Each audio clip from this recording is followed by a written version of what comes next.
So Adam, we've been talking here with Adam Roig with My PC Clinic. I know that you are an expert in your area, and I want to encourage listeners, if you would like to call in, if you have a question for Adam, by all means, give us a call, 602-399-7787. And if you're watching us on Google+, then of course you can see that number at the bottom. Actually, you probably can't, because right now we've got Adam Roig's lower thirds on. You can read my mind, yes. I could see the wheels turning. So Adam, you do residential services. You also do commercial services. Right. We do businesses up to about 500 seats, and really what we become is an outsourced chief information officer. Yeah, you can find people to come out and fix a computer and fix a router or set up a network or set up printer shares or whatever. But these days, companies, especially in manufacturing or in industrial settings, they don't necessarily have a chief information officer, yet they need somebody who has that kind of experience to talk to them about policies. One of our larger clients has 375 employees. That's well over the 50 employee limit, and they're fully liable for sexual harassment. Well, they didn't have any sort of policy in their handbook about what you can use your computer for. So we set up a little filter just to test. In a single week, even though they only have 47 computers, they had almost 3,200 adult websites visited in 7 days. What industry is this in? We won't out them for the name of this. Is manufacturing. They take raw materials and they reconstruct it into new units, finished product. So maybe they were doing research. Yeah.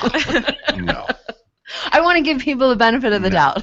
But it's one of those things where we put that filter, and I showed it, and the human resources person and the plant manager said, well, give us a list so we can fire people. And I said, well, you really don't want the list because you really don't want to have to fire that many people. Because if you fire one, you got to fire them all. And it went all the way up to some of the higher people in the company. Wow. And you kind of looked at it and went, what's the cost of a business to fire that many people and rehire and retrain? Sure. Or is it better just to put a policy in place, put a firewall in place so they can't visit those sites, and then reestablish a product policy so that if it happens in the future, you can deal with a much smaller set of people? Now, I know that one of your so we're talking right now about commercial services. Let's go over to the residential side of things. For residential services, you offer data recovery. Yep. Is there something that we should be doing with our computers so that we don't need data recovery? Absolutely. And this goes in the commercial world too. You need to back up your data. And you need to back up your data outside of your house. Not a thumb drive, not an external hard drive. Because if there's a power event and it's hooked up to your computer, it's going to die as well. If you get a virus, it'll probably infect that as well. If somebody breaks in your house and steals your computer, well, they're going to steal your flash drive too. Right. So you need to get it out of your house. And there are two companies out there that do a really good job and are really inexpensive. The first is Mozy.com, and the other one is Carbonite.com. Okay, spell Mozy? MOZY.com. Okay. And the other is Carbonite, just like they froze Han Solo. So if you get lost, you can go to Best Buy and you can say, I need that backup stuff that deals with Star Wars. They'll understand what you're talking about. They'll get the tech reference. But both of them cost about $60 a year. And what they do is they encrypt your data on your site, so they make it so no one else can read it. And then they take those files over the internet and store them on their cloud set of servers, multiple servers. So that if something happens to your computer, you can log back in on the net, load the software, and start downloading your data again. So do you constantly have to upload, or when you have this, it's automatically pulled? Automatically. So the first backup takes a while because it's a lot of data usually. Right. But after that, the second you save a file, it starts backing it up. The business version saves 12 revisions of a file, which is really nice if you have, say, a rogue employee who gets mad and starts to start saving over your documents with garbage. Or maybe you're just working on something and you've decided, well, I really want to go back 3 days ago to that one because, well, we've got totally off base on our document. Now, let me ask you a question about that. For the business one, let's say a business has a server set up, so all of their information is being saved on this server. Right. Isn't that kind of a cloud-based system? Or no, usually it's sitting in your office. We just had one of our clients get hit with a very nasty virus called CryptoLocker. It's a ransomware. So it logs onto a computer and starts encrypting your files so you can't read it. So you have to log onto a website that they give you. You type in the secret code, and then they ask for money. In this case, it was 0.85 Bitcoins, which is about $500. Wow. So you have to sign up, get a Bitcoin wallet, transfer money, give them the business transaction, so you got to send them the money, and then you wait and hope they send you a file to unencrypt your data. Do you know what is so sad about this? As you're talking about this and what these hackers are doing, you know, they've got to be the dumbest smart people, because if they were to channel that energy into something good, imagine the things that they could be doing. Some do. Some are, hackers for different companies that, they make the back doors for their own company. Depends on who you are. It's that whole good and evil thing. Yeah. Sure. But there's lots and lots of money made. Yeah. Wow. And that's really the major motivation between all viruses. It's money. Now, we're speaking about viruses on your computer, your PC, your laptop. What about your phone? Is there the ability for, sometimes I get really scared when somebody sends me a text message and it has an attachment. Is there the potential for viruses through the phone? Absolutely. They're already out there, and there are a large percentage of phones that are already infected. Luckily, no one's really gone full scale with something very malicious on the phone. But as simple as, you remember back in the late 80s, the foreign exchange telephone numbers you were given to call, where you called out another country and it started racking your bill up with extra charges? Sure. Well, those things still exist. And you can imagine the virus that in the middle of the night turned on your phone and dialed one of those phone numbers. Is that happening? No, not yet. Not yet. Yeah. Not yet. Okay. At least not That's scary. proliferated widely. That's really scary. But absolutely. What about when you're surfing on the social media sites, Instagram, Facebook? Is there, so now we're going back to the computer or even from your phone. Well, on your phone, you want to risk? load antivirus. You want to load antivirus on your phone? Avast. Just look for Avast under your apps. It's a small one. It's free. It doesn't take up a lot of processing power. It keeps your phone running pretty well. It'll clean it up a little too. Yep. Why is it that no one's talking about this? They are. I'm just not hearing it? Yeah. Okay, thanks. And it's free. That's a nice part about that. Okay, so that's Avast. So go to your app store and then just download the free Avast. app, Avast. And then do I need to continue to do anything with Nope, that? it does or it automatically. Okay. And that's what you like. Programs that take you out of the equation. Absolutely. So here's a question. You guys are called My PC Clinic, but do you take care of Macs as well? Yes, we do. The nice thing about Macs are two things. Macs work really, really well in the playground that they build. And they are incredible machines inside that playground. Yes, they are. The problem is when you want to do something outside that. Business apps, certain web apps, they just don't work on the Mac. At which point in time you start doing things to the Mac that kind of break out its security, and then that's where you run into problems. You also have a wonderful warranty with your Apples, and you can take your computer into the Apple Store for free. So a lot of times people will bring a newer Mac into us, and we'll tell them, well, take it to the Mac Store. They'll do it for free. Come back to us if there's services they don't. And there are services they don't apply. Or if your computer's too old, they don't do it for free. Sure. Now what about, so we've talked about Avast for your phone. What about virus protection for your computer? Same company. Avast has a free version. It's great. Do you think that that's the best? For free versions, yeah. Okay. So there are actually some things that are free that are good. Well, yes? Yes. But Okay. unfortunately, what good is and what you're going to call good and what I call good are two different things. The last programming director for Symantec, he's been gone 4 or 5 years, wrote an article about 3-4 months ago for one of the big tech magazines and kind of unveiled the dirty secrets about antivirus. And the worst part is that antiviruses programs catch about 45% of all infections. That's a really scary number. It's a very small number. But Yes. you would think that when you when you have an antivirus system in place, you would think that that's going to catch everything. I mean, I, obviously, as a naive consumer, I think that that's going to protect me from everything. But clearly, it's only 45%. Yep. So are there things that we can do to increase that number? Yeah, it's user behavior after that. Viruses get around antivirus by tricking you into clicking yes. Okay. And that's the key. You'll see pop-ups on web pages that say your virus definitions are out of date. Click here to update. No, that's not how antivirus works. Okay. You'll get emails. I get 4 or 5 emails a day from all sorts of different companies telling me I've got messages on the web to check. You've got a fax, you've got a voicemail. I even got one from a court in London that said I had an outstanding parking ticket. I haven't been to England except for a layover ever. And I've never driven in England, so I'm pretty sure it wasn't a real ticket. Right. The problem is once you open those up and click yes, you've turned off your antivirus. Now, let me ask you this. Okay, so it sounds like by not clicking, that's a great way to protect myself. When I'm in Outlook and I have the reading pane open, so it's seeing and showing me what's in the email. Just by virtue of me seeing that, have I kind of opened it? You have, but that's not usually how they come across. Okay.